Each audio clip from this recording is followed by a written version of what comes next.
Hi, everyone. I'm going to start talking while people are still filtering in, since I have a lot of announcements, including the fire announcement that you all know now.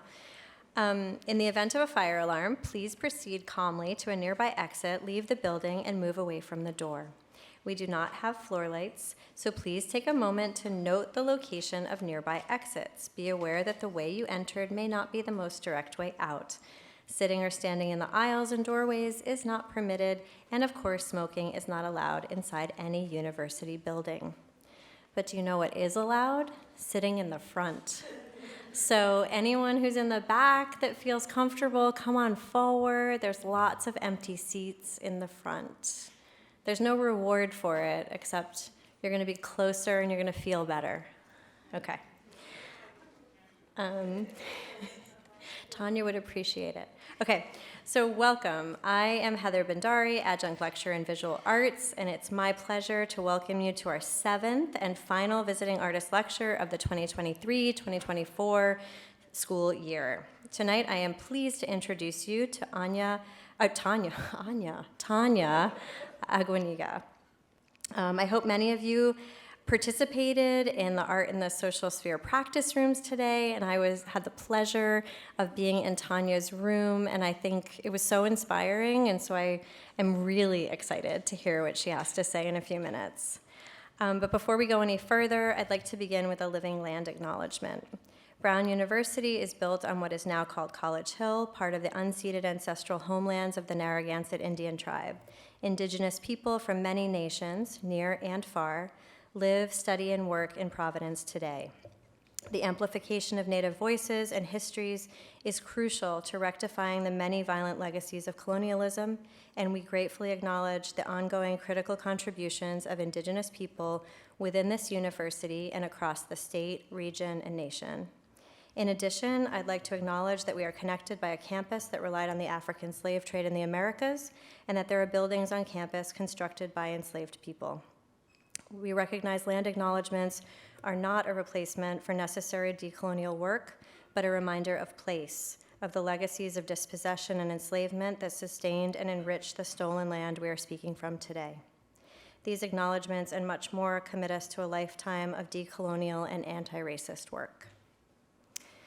Now I'd like to thank Ed Osborne, the Chair of Visual Arts, Christine Dodd, Winnie Geyer, CJ Liu, and Media Services back there for facilitating this evening's event.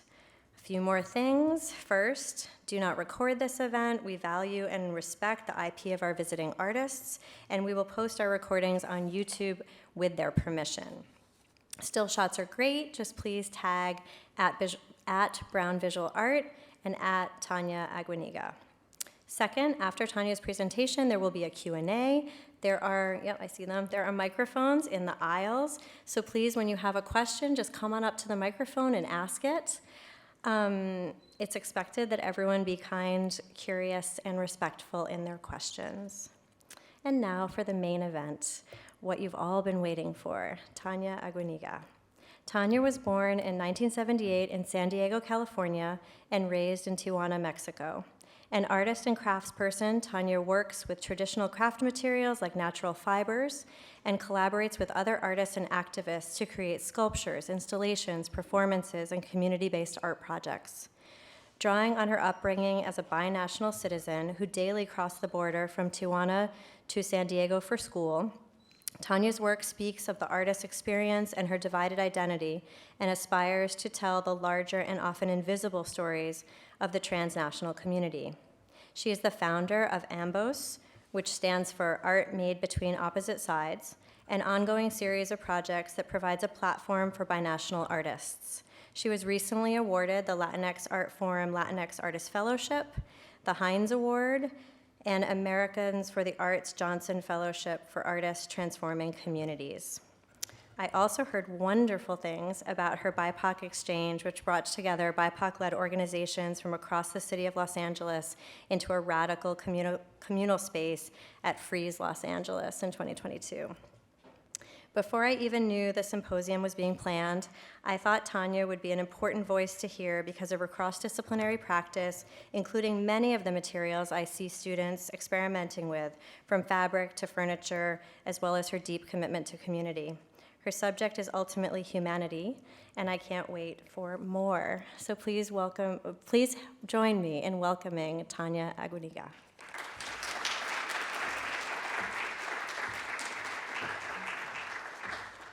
Hi.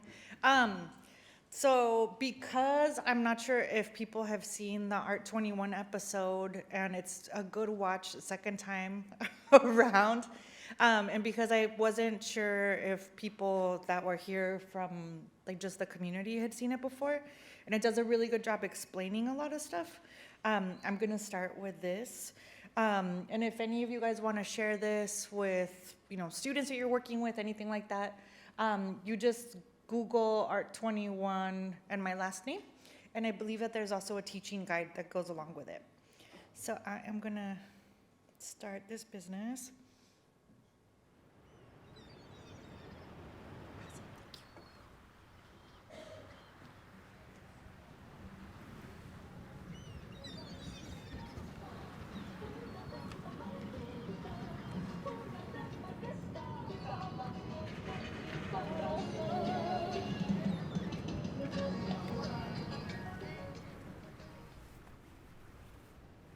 I grew up in Tijuana, on the border with San Diego. I would cross the border every day to go to school in the US. As a child, I was constantly marked by my border identity, not belonging to anybody, not belonging to the US or Mexico. ¿Son mensajes que trae de allá? Sí, que los niños en Los Ángeles escribieron. Niños. Sí, entonces son mensajes de niños a niños. Nuestro gobierno no refleja los sentimientos de la mayoría de los americanos. Estamos con ustedes. A lot of my work is about visibility, having more people see themselves or their struggles mirrored. I think the borderlands mean really opposing things to people. Growing up on the Mexican side, I kind of experienced it a lot as a place of death, as a place that divides families. You make a migration north and you end up in this place that is more beautiful than anything you've ever imagined. But for the most part, people kind of get smacked with just the reality of the border wall.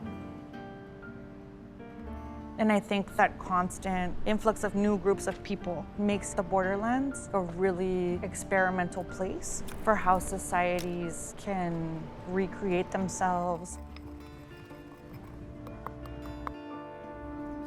Hola. Pues estoy moliendo pedazos del muro. ¿Me puede ayudar a hacer uno? Vale.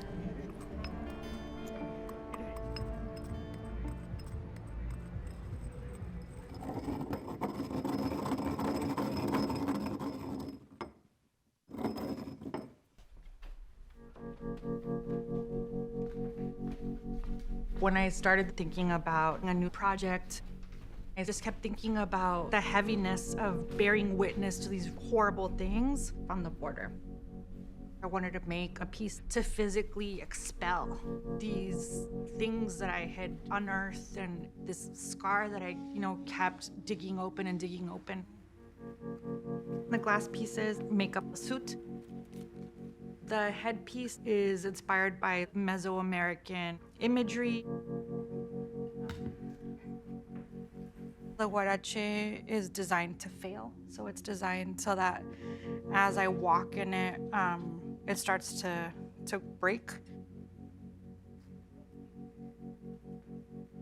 When I was little, I never knew that art was a career path. I never knew that that was something that you could really do.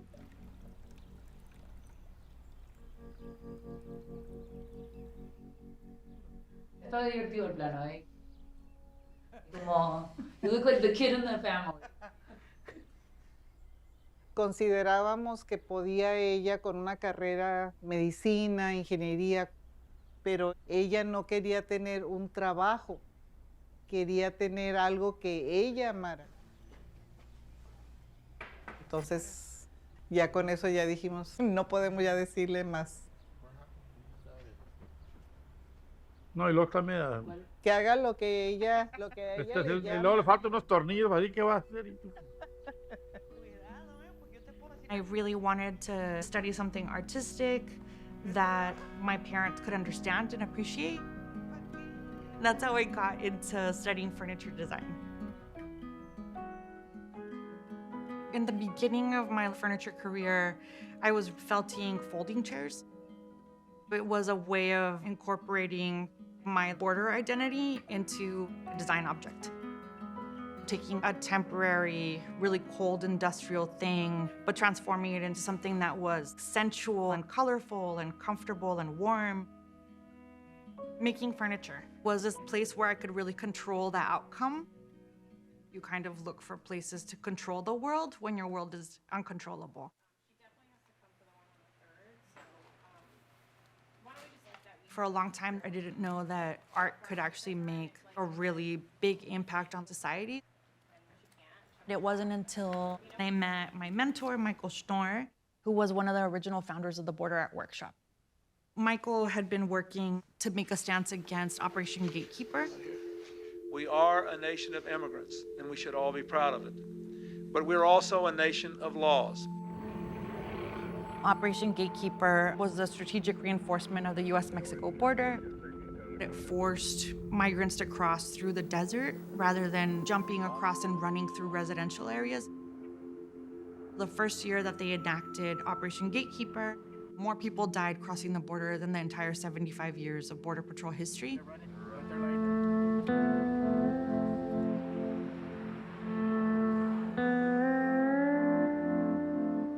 Michael was showing us how people were using art to make political statements, to change society, but then also talking about the physical space of the border as like a theater for discussion.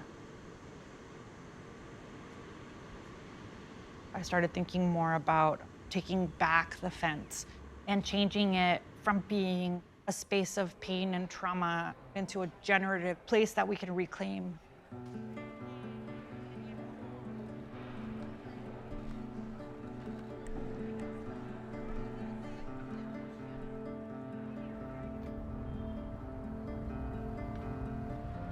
After I left San Diego and Tijuana for a long time, I thought about how to help shape the narrative about the border that was currently happening during the 2016 election. So I founded AMBOS, which stands for Art Made Between Opposite Sides. Masculino no identificado. Masculino sin identidad. I wanted to work collaboratively with other people, using the border as a starting point for that conversation. We did a project called the Border Kipu. Arte gratis. Sí, porque estamos viendo todas las ciudades fronterizas y le estamos preguntando a la gente que qué piensa cuando cruza la frontera. Y luego lo que les pedimos también es que nos haga un nudo simbólico y todos los nudos de cada ciudad se juntan y se hace una escultura grande.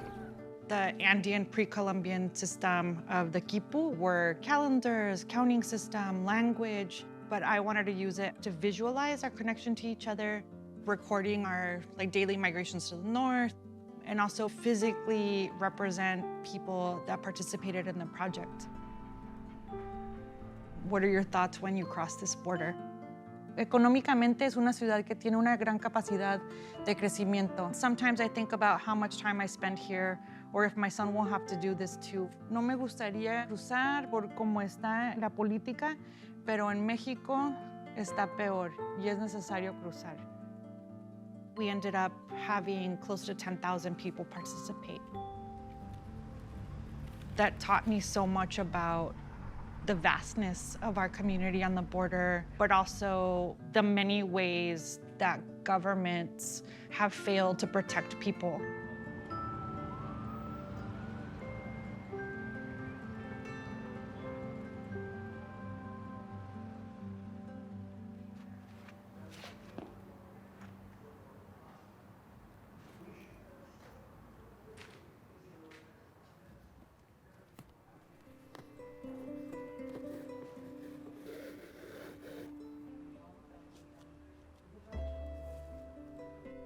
If I leave like at 9:30, 10, traffic won't be as bad. Yeah, it's like you get there at the same time. Yeah. Years ago, I started making these bracelets for the museum gift shop. It's a nice way for us to make like a little bit of extra money. All of these little efforts help us be able to do all of the nonprofit stuff and community-based work and more like social justice-based work. One of the beautiful parts about craft is that it's usually something that gets passed down. A lot of us whose parents migrated, we don't have lineages. Like I know my grandma's name and that's it.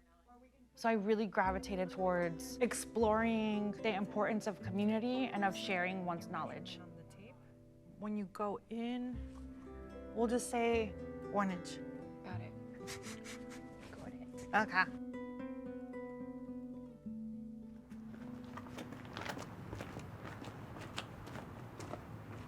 Y esos van a ser bebés para que los niños aprendan a cuidar cosas and so they can learn how to take care of their friends. Just like you learned, ¿verdad?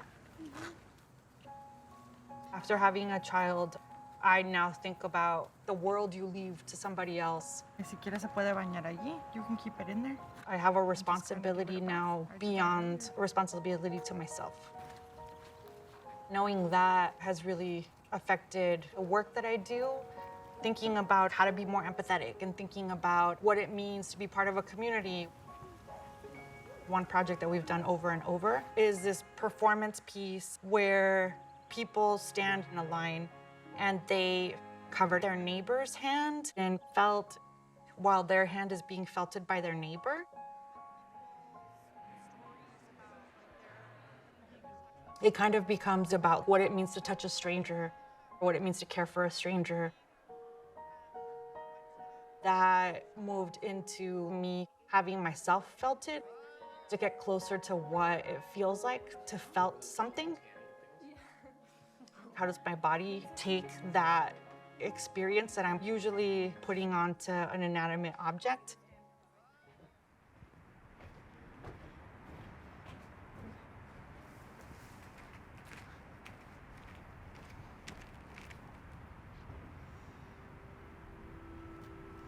Do we have a third one, or should we just try with 2? Okay. My new piece is called Metabolizing the Border. I wanted to make a piece that would force my body to deal with the border through all of the 5 senses. So you're forced to see through the fence only. You're forced to breathe through the fence only.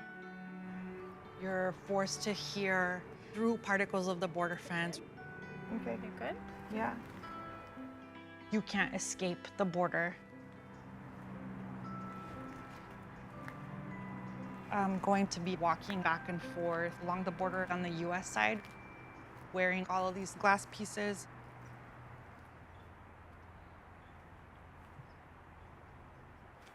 I want to see the pictures. Yeah. It looks like a really weird ass alien baby señora.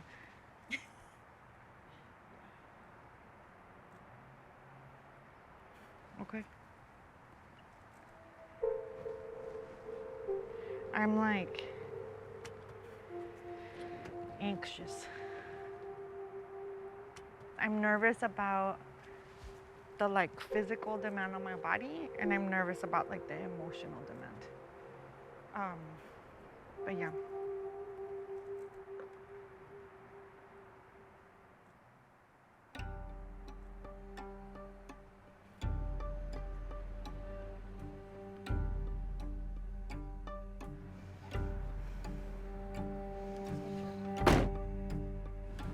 Did you sleep okay? It's really hard to fall asleep. I don't know if the performance will be something that's cathartic, to put out there what I have been carrying invisibly. Help me pull this part up a little bit more. There is a really crucial need for us to keep talking about the border and to keep exploring what the border is and what the border can do to a person's body.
I think art can offer a physical and emotional outlet.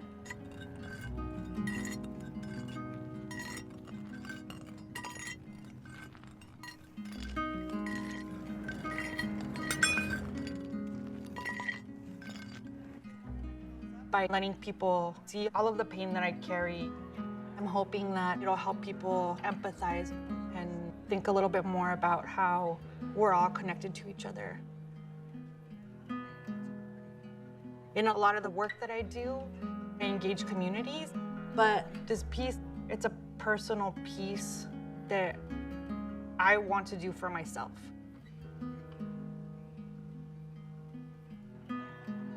That really helped me process a lot of that pain and try to get to a point of healing. I needed that.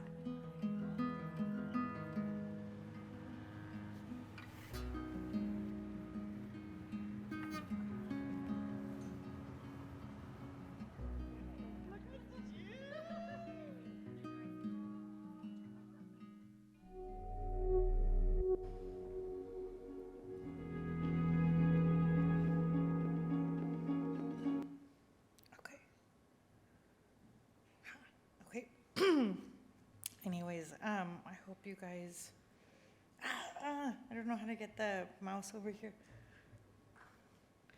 I'm sorry. Oh, I saw it and then it went away.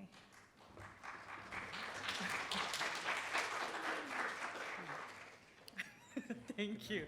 So now I can do this one, right? Okay, thank you. All right, so hello everybody, I'm Tanya Aguiniga.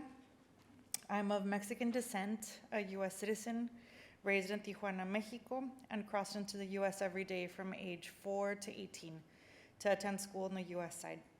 It makes me sad to label and identify myself this way to you upon our meeting, but that is what I had to do every day of my early life. To boil myself down to a name, a citizenship, and a reason for crossing the border. But what I really am is a flowing and adaptive body whose ancestors have loved and traveled this continent for millennia, freely moving with the seasons, caring for and being nourished by these lands, together with our human and non-human relatives. I am a mother, a community builder, a joinerer of disparate things. I am most at peace when I am making with my own hands. Craft lets old languages embedded in my body speak. It lets me sing new songs, stories of what I am feeling right now, stories we weave together as strangers and friends. It is how I care for my community and myself. As a little girl, I grew up with a permeable border wall. The wall did not go into the ocean, and we shared a beach. My father told me stories of the time of no fence at all, when he would have to sneak into Mexico because there no hippies were allowed, and he had long hair. In my lifetime, I have seen the border wall grow, duplicate, and become more deadly. It has been made of see-through steel mesh, long round poles, pieces of repurposed landing mats from the Vietnam and Persian Gulf War. And it is now 30 feet tall, concrete-filled bollards. I mentioned the material and the look of the fence because growing up in Tijuana, a few blocks away from the fence, I always paid attention to what it was trying to communicate to us about ourselves. Sometimes the more solid metal fence had a sign on it that would indicate that we would be scorched by touching it, and the fence itself was a danger to us. To the east, we had no fence, as it was always assumed that mountains, deserts, and rivers were boundaries of their own. In the 90s, the US began to use the fence as a way to entrap, to force people into dangerous conditions that would kill them. The US got land sensors, increased surveillance equipment, and they successfully militarized the border. This was done in the name of protecting Americans by 3 Democratic administrations and 2 Republican ones. In my hometown now we have 3 consecutive fences, now with razor wire at the top and the bottom. The fence is 30 feet tall, a fall height at which humans sustain life-threatening and debilitating or fatal injuries. The fall height and its implications are something that the voting US public is not widely aware of or informed about. Yet the border is a constant morphing pain. Yet my community has, in my lifetime, used art as a way to cope.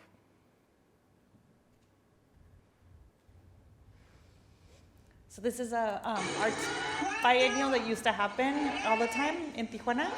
And this is when they shot a man in a cannon over the border.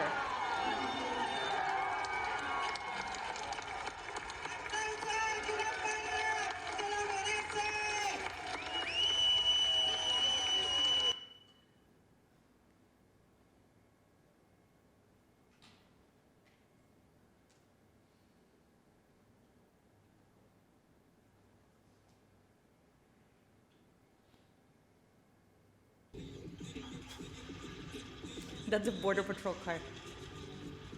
That comes apart.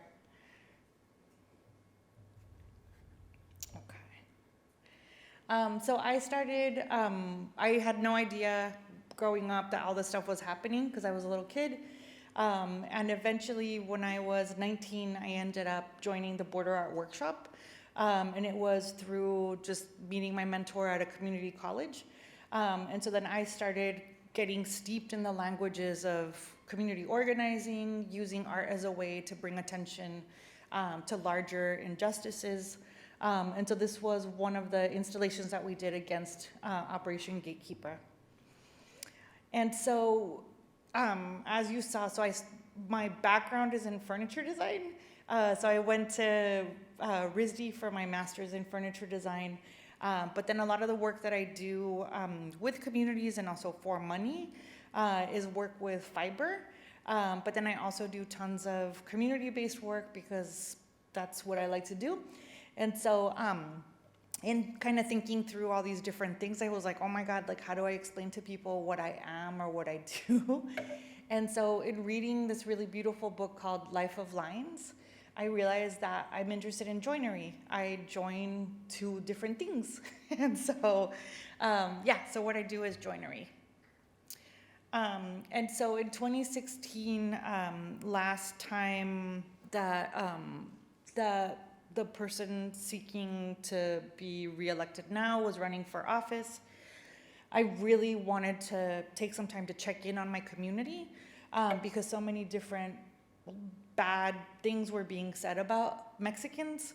And so I felt that in a lot of different times in my life, especially as a little kid,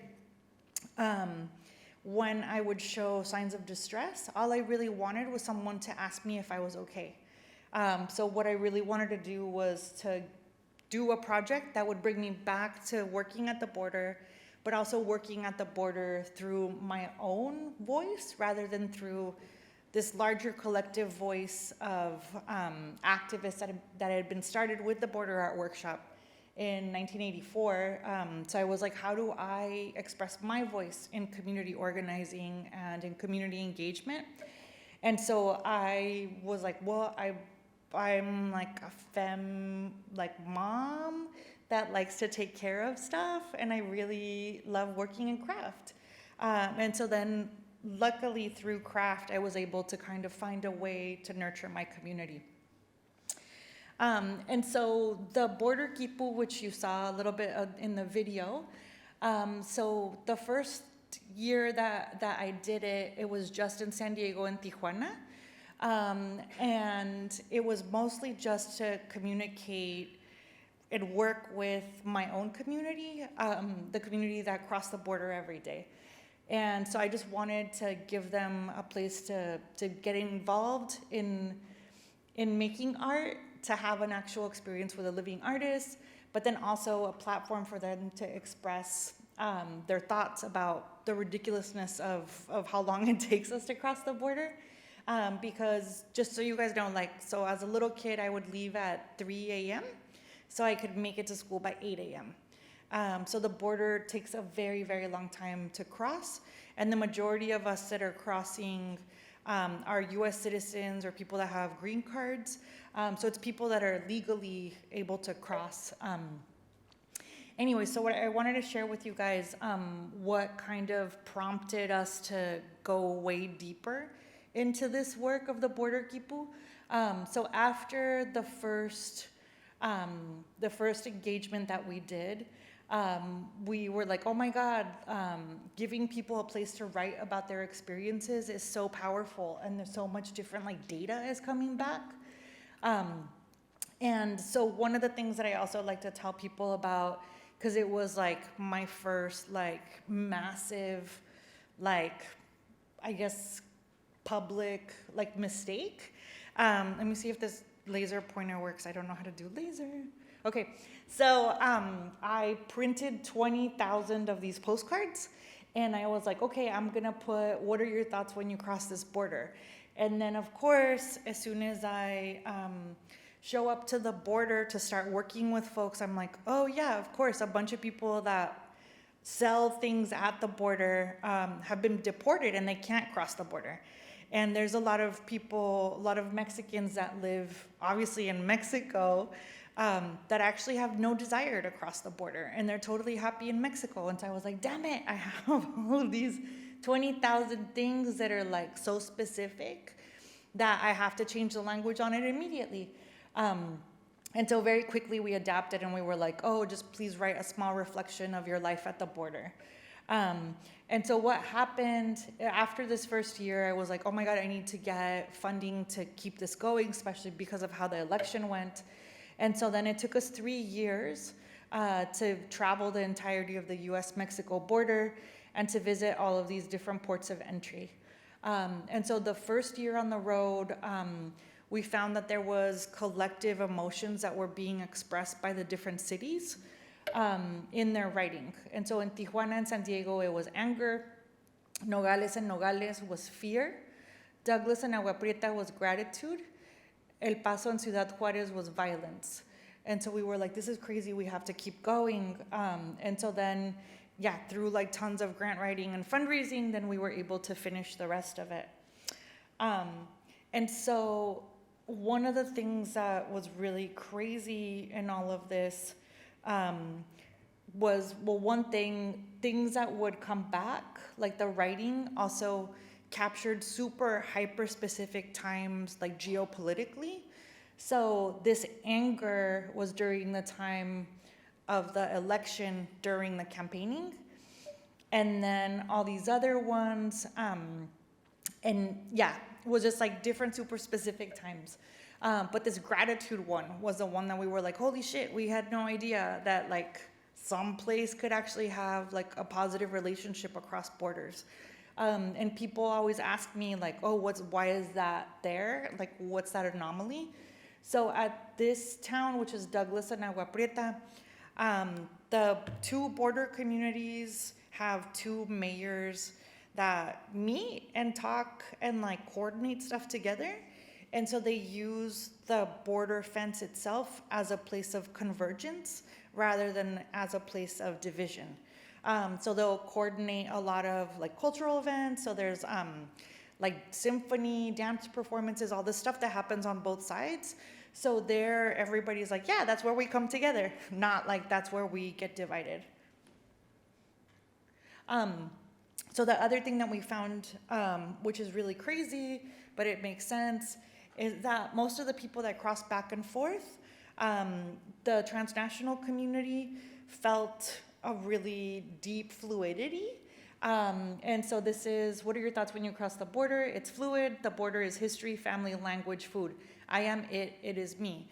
And so then it's a sense of identity regardless of where you are, because you're traveling and you're taking that with you, right? But then the people that were of Mexican descent that lived on the US side had so much fear that they would prevent themselves from crossing into Mexico even though they legally could. So people that are, you know, fully documented stop going to see their families because they're just so scared because of what the US says about Mexico. So like this one says, I haven't crossed the border in 11 years. I was afraid of Mexico. Today I took the risk to show my children a bit about their culture, a bit about their ancestors. I am nervous. And so a lot of the projects that I do, especially the projects that I do in community, I'm trying to just figure out different ways for us to address these different issues that come up and different ways that, that our bodies can be safe in these spaces and take up more space. So after learning a bunch of stuff from doing the border quipu, I kept thinking about this grandma that because the border crossing takes so long, in the summer, our cars get really hot. Sometimes our cars break down. Sometimes you're just stuck in your car with no AC. And if you're by yourself, you can't get out if you need to go pee or whatever because you're like blocking the traffic from keeping going. And so this grandma died in her car while waiting to cross into the US. And so I kept thinking about how even crossing the border legally is a difficult thing. And so I came up with this project that I called Línea Pack. And so I made it so that it kind of looked like the candy, you know, when they sell like popsicles on a thing. And then I made these sticks to look like the mango stick that the like guy sells mangoes that are cut up like on the beach. And so in them, what I did was put like a car crossing survival kit to give away to folks. And so in it was, and I'll go into this in the next slide, saladitos, which are, we use them, they're dehydrated salted plums, but they're just like super crazy salty, and we use them in the borderlands to keep from getting dehydrated. And it's a super regional thing that I had no idea that the rest of Mexico didn't have. And it's because of our Chinese community. And then a granola bar, emergency water, and then a portable toilet that was unisex. And then the main reason for me to do all of this stuff was because I really wanted to sue the US government. Because I felt like they were violating the Americans with Disabilities Act because they did not have a special lane for the elderly and disabled to cross faster. And so I did all of this stuff. I never talked to a lawyer before I did it. And then after I did it, a lawyer reached out and was like, oh my God, this is fascinating. Like, I want to help you. And then in the end, she was like, no, you can't sue the US government because they have not harmed you. Like, you are not disabled, and if you sue them, they're just gonna give you like some fast pass thing that's worth $200. But I was like, oh, like, anyways, but that's what happens. And so the Línea Pack had a sister project, which was called Memory, and this addressed different types of crossing. So these were little portable shrines that I tied onto the border fence at different parts of the border from the Pacific all the way to the Gulf of Mexico. And this was addressing that there are different types of safety and that we don't just have to stay alive to cross, but we also need to acknowledge, mourn, and make space to talk about death, also for prayer. And a lot of it, so all of these guys, these were the prototypes that I had designed, trying to figure out how do I communicate best if I just leave something in place, and like how can people figure out how to use it. And then these ones are the real pieces that were made by trans asylum seekers in our ceramics program, which I will get into later. So this is what they look like. And then because it would be dangerous for a trans person to travel in the Mexican borderlands by themselves, then myself and two other friends went and did the drive to be able to install everything. And so this is being installed. This was in an area where there was messages from other asylum seekers. So it says, for the gays, free pass. Chicas trans unidas, so together. And so for them, their copalero, their like incense burner, I decorated with flowers. And then this one was a space that was dedicated to children. This one was a space where a lot of asylum seekers were in encampments, and there was no fence because this is in the Rio Grande. And so there, instead of flowers, we left food and different emergency supply things. This is a makeshift fence that the U.S. made because they have no fence on that part of the Rio Grande. And then here, there's all of these tanks pointed at Mexico. And so then there, this kind of felt like it needed to stand in opposition of patriarchy and imperialism. This one kind of felt like a stela, and it was some weird plaque that was on the Mexican side across from, it's the Rio Grande and then, what is it called? Outlet store. So then, yeah, all of these different spaces just to kind of show you guys how different parts of the border look. This is a ferry that's pulled by hand. Because there's no bridge, so all these men pull people and their cars across from one side to the other. And then this is at the Gulf of Mexico. And so in thinking about, how do you address different issues that happen at the border, I started doing a lot of mutual aid work as the large caravans were starting to come to our hometown. And so luckily at the time, Families Belong Together had formed a Mexican arm of Families Belong Together, but Families Belong Together itself was formed by the American Domestic Workers Union. So it had nothing to do with immigration, really it had nothing to do with like caring for families or family separation. And so they started Centro 32, and then they stopped funding it. And so then now, AMBOS, my project, is one of their main funders. And so we take care of portions of their rent, different social worker salaries. And through working with them, I was able to do this one workshop where we brought clay to the shelters, and people just, got to do whatever they wanted. And seeing the therapeutic effects that the clay and just squeezing the shit out of something had for folks, I ended up starting, like right before the pandemic, a trauma-informed ceramics program at one of the LGBTQ asylum shelters that was also a 12-step program. And so folks were like detoxing, dealing with an insane amount of trauma, locked in a shelter, and then also the border was closed. And so I was like, oh my God, I have to do something. Like people are like, that's too much for anybody to handle. And so now we're on our 4th year. This week, We started at a third LGBTQ asylum shelter that just opened last week. And so our students go on field trips.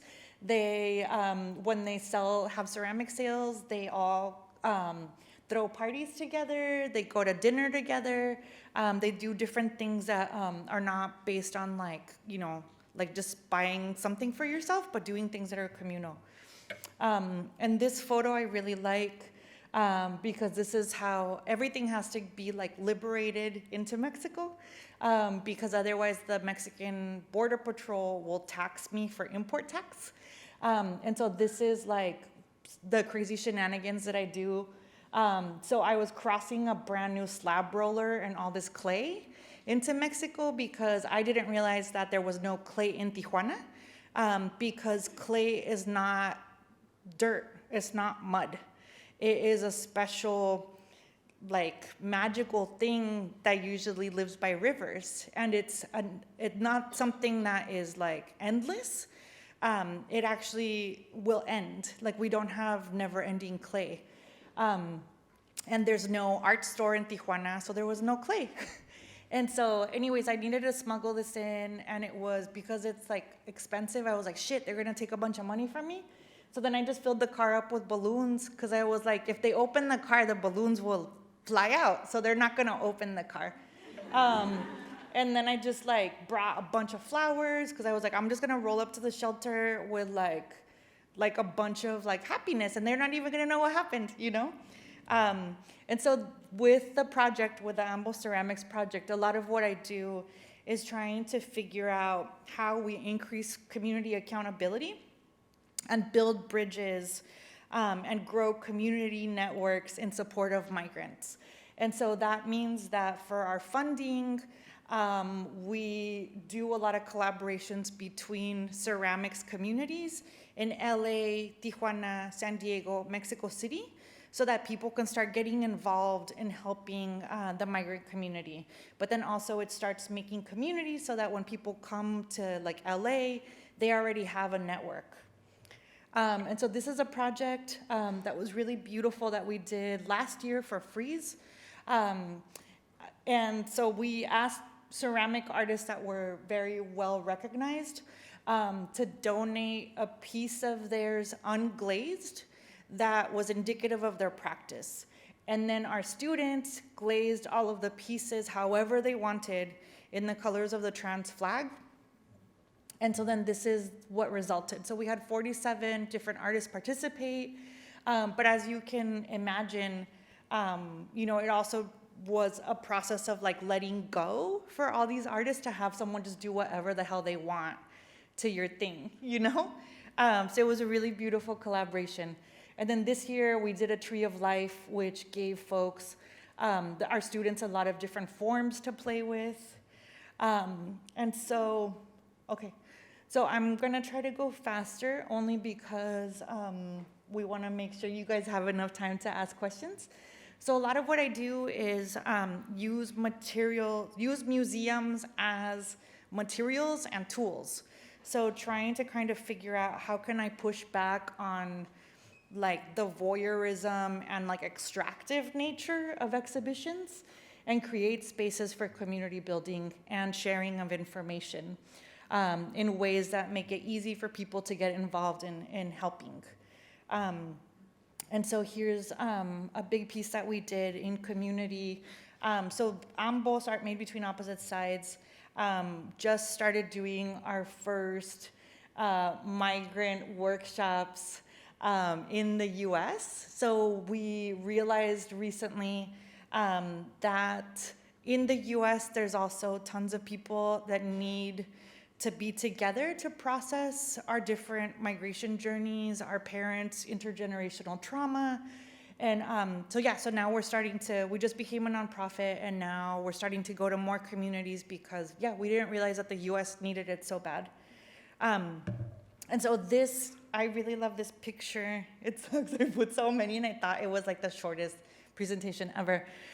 So one thing that I also want to tell you guys, because I think most of us don't realize it, is that your studio and how you make it and who you choose to work with is also a choice that you have. And your studio can also be like a material, you know? And so in the studio, the studio's only like for femme folks. And that means that we have a really beautiful, like kind of like cooking together atmosphere. And that was because when I was working in furniture, we had a lot of like straight men and it was not good energy.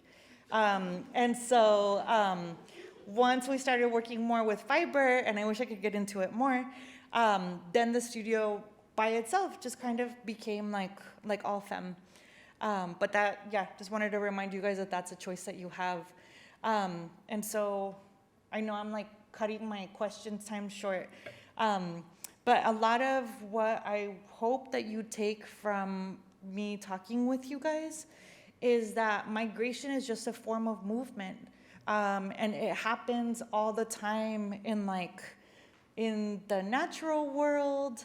You know, we were talking earlier in one of the workshops that, you know, continents migrate, wind migrates, volcanoes are also, you know, moving land around. Humans obviously migrate plants, animals. So we need to really take cue from the natural world, because the borders that we impose on ourselves, you know, psychologically, but also the borders that we are, you know, are getting built in our name as like U.S. citizens or a voting public, they're not natural and they're hurting all of us. And we need to make sure that, you know, that we make space so that everybody can be safe, and so that as the global South comes up, that we're ready to receive them. And so this is a quick picture of the cochineal bug. And then, so I'm currently like tracking or geolocating where it is, and just because it was a really beautiful reminder of like things existing like despite borders and kind of crossing different places. And so it's this little tiny bug that lives on Opuntia cactus. It makes these colors. It was domesticated by Oaxacan indigenous communities, Zapotec communities. And the little bugs, if you squish them, they give off red. And that was the first time that the world, after contact of the Americas, it was the first time that a true red had ever been like shared, even though it was taken and shared by the Spanish.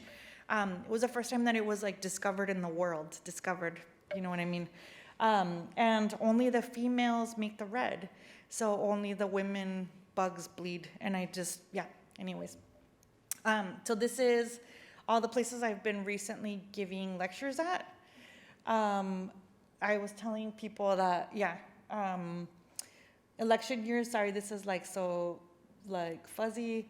Election years are really difficult, and it takes a lot for those of us that do this type of work to come all the way over here and leave our families and just continue to push. And so I've been on the road for 2 months, and it doesn't end until next week for me. And I just really want to encourage all of you guys that are younger, that have more energy, please like get involved. It's going to take all of us to make this place more inhabitable for all of us, and for us to be able to be safe and thrive. And so, yeah, that's it.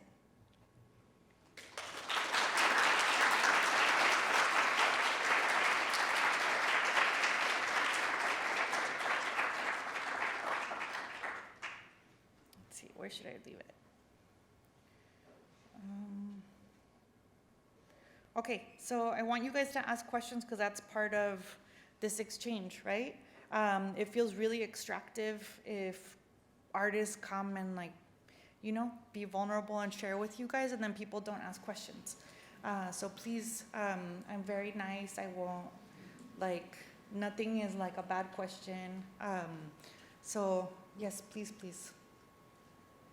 And I think that they're just asking people to walk up to that, but maybe we can just pass the mic to whoever raises their hand.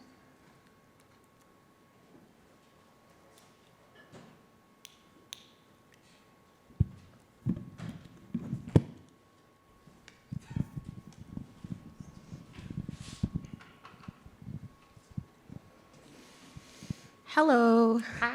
My name is Fatima Menendez Martinez. Hi, Fatima. It's awesome to meet you. So I'm a first-generation Mexican American. The reality of my family is still that of being undocumented in Texas, and this is an open wound in me, right? I think a feeling that is often shared with a child of immigrants and immigrants themselves is like heavy feelings of grief and trauma and helplessness. And so my question is, how, at the beginning of your journey, because obviously you seem very like settled into your practice now and into the ways that you are able to reach other people, but I'm wondering, I guess, how did you mobilize? How did you go from feeling to action and to getting in front of people and actually doing the thing? Yeah, I guess was blessed with like acting before I think. So like I'm like a chismosa, and if someone says something's going on, I will show up and then find out for myself that that's not a safe space for me to be, you know? So just from being like a little kid, seeing like just constantly like how much people were sacrificing to try to make it to the US, and then, you know, having family members that were undocumented, and like just seeing like how crazy like the lengths that people go to like get to safety. I like just kind of happened to be in this film class at a community college, and then my professor started talking about like migrant rights, and I was like, oh shit, like you can get involved in that. And this is before the internet. So like, yeah, I was like, oh my God, how do you even find out what's happening in the world? And he would like, listen to NPR. And I was like, what's that? You know? So I guess I was lucky that like I was paying attention and have always been like a teacher's pet, where I'm like, I'm gonna stay after class and help you put all the stuff away. And so then I just kept talking to him, and then he was like, oh, we're working on a mural. Do you wanna like come help? And I was like, oh my God, yes, please, I wanna come help. I had never been to an art museum before I walked into one and applied for a job. Like I was like, I think I like art. I'd never taken an art class. Like I was like, I think that's where art lives, so maybe I'll ask for a job there. And so I walked in, got a job 2 hours later, and then I was like, cool, now I get to like see what it's all about, you know? So I've always just kind of like, I wouldn't say naively, but in a very hopeful way, have just acted. And I'm just like, I just have to be smart. I have to figure out the things that I can control, like staying safe in a place where, you know, tons of women get killed. Like I have to be on it, and I got to plan, and I got to figure out all the stuff, but it's not going to stop me from going there. And so, so for a lot of stuff, I just got involved. And so my friend was like, oh yeah, you want to help with this mural? And so I was like, yeah, I want to help with a mural. And he's like, have you ever painted before? And I'm like, no.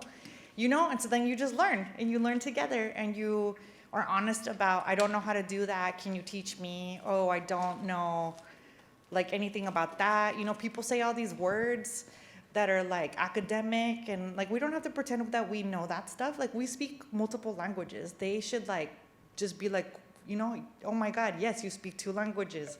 This is what that means, you know? So I think that that's the biggest thing that I would urge people to do, is that it's easier to get involved than you think. You just kind of have to start with what you know. And so if you want to just, you know, start figuring out, like, is there an undocumented community here? Like one thing that a lot of people don't know, and it makes me kind of crazy, is that undocumented folks cannot get a FAFSA. So that means that they cannot get financial aid. So that keeps people from coming to universities and to being here next to you. And if they make it, it's under like really, really intense financial strain for their entire families and friends. So there's a lot of stuff, there's a lot of work that can be done. It just takes people being aware, and the only way that you can get aware is by asking questions. So that's how I just, like I was like, all right, I'm doing it. But the same thing, like I used to sell like drawings of clowns, like starting at the age of 5 or 6, like all around Tijuana, because I wanted candy, and like nobody would give me money for candy. And so, You know, like sometimes you just have to go out and get stuff for yourself.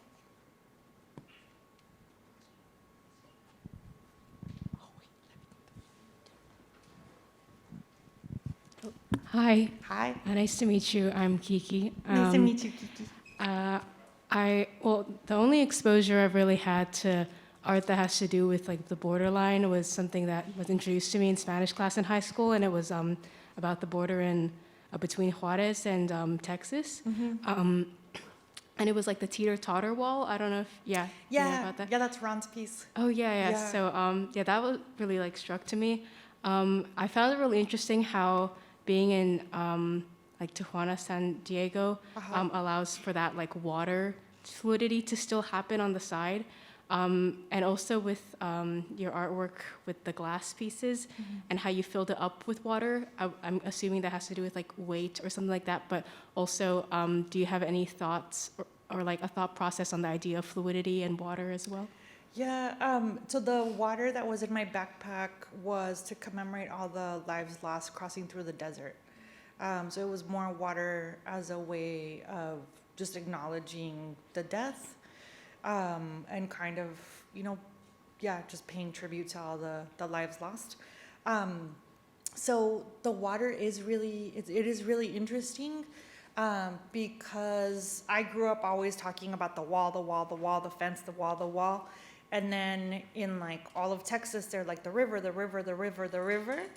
And so it's interesting in thinking of, like I said, this flow. There always has been this flow, and there's all of these different issues with water that we have because of the way that the U.S.-Mexico war went, and the U.S. deciding we're going to dam the Colorado River that used to flow into Mexico. So there's all these different things, and so they made, and sorry, I know this is like very practical information about water, but in the border in Mexicali and Calexico, which is in California at the east, they made the Colorado River ends in this thing called the American Canal. And so it's this crazy flowing, like fast flowing moat that drowns people. So if you make it over the fence, then the Colorado River is like something that's too difficult for people to get through. So there's all these different ways that water is constantly used against us. So when the border wall goes into the ocean, people are like, oh, that doesn't seem like that much. Why don't people go around it? So it causes rip currents because of the way that they placed it. So it pulls people under and then people drown. So I think about water in terms of how they've like militarized it against us when, you know, like we're mostly water. Like our bodies are mostly water. Like we should be able to know how to accommodate, you know, like ebbs and flows. Like the US needs cheap labor. Like they know that they want migrants to come. They're not having babies. They need young, like working people to come. And so that's how it was before. There was a flow. It was like a living, breathing thing, you know? And so I guess, yeah, I think of water in terms of, I wish there was more flow. Yeah, thanks so much. And thanks for your point about how suffering isn't just about the crossing of the border itself, but so many things surrounding it. But yeah, thank you so much. Yeah, thank you. One last question here. Okay. Hi, my name is Aiden. Thank you so much for speaking. Yeah. In your bio, you describe yourself as both a craftsperson and an artist. And I'm wondering how you see that distinction and if it is a hard line for you. And if so, like how do those different identities inform your practice in different ways? Yeah, so I haven't updated my website and my stuff for a long time. I like don't go online much. Because I think that, yeah, I got to rethink like how that is phrased because there's always been this really crazy separation that, of course, like as somebody that grew up like with borders and really, really despises any type of boundaries, I really hate the fact that there's a hierarchy of like fine art, design, craft. in that the way that craft is experienced and like categorized in the US is very gendered. It's very class-based. And yeah, like it's not, yeah, it's like super fucked up. And so for that reason, I like to work with it as a way of subverting, as a way of taking up space, as a way of like rooting into this land. Because I find that a lot of the people that have issues with craft, with the word craft, and with like letting themselves admit, like, yeah, you work with ceramics, you're a craft-based artist, even though you're making sculptures, like you're ceramicist, you know? And I know that, yeah, like that's not like a cool thing to say in like academic places, but it's true, you know? Like you have to give it up to like the millennia of people that like figured out how to work with clay and how to fire it. But I feel like a lot of the pushback against using craft and being like comfortable with identifying with craft is a lot of, it is what it is, a lot of like white fragility around people celebrating culture and tradition and like ancestral practices. And so I like very proudly, you know, when I have friends that are like, don't say craft because then people will like put less value on it, or you won't be able to show it in like fine art contexts. And yeah, like I have to go up against all of that, but I don't care.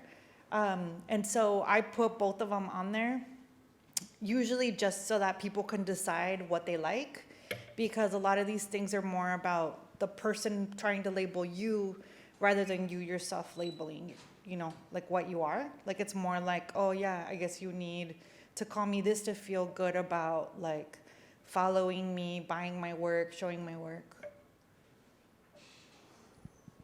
Thank you. Yeah. Yeah.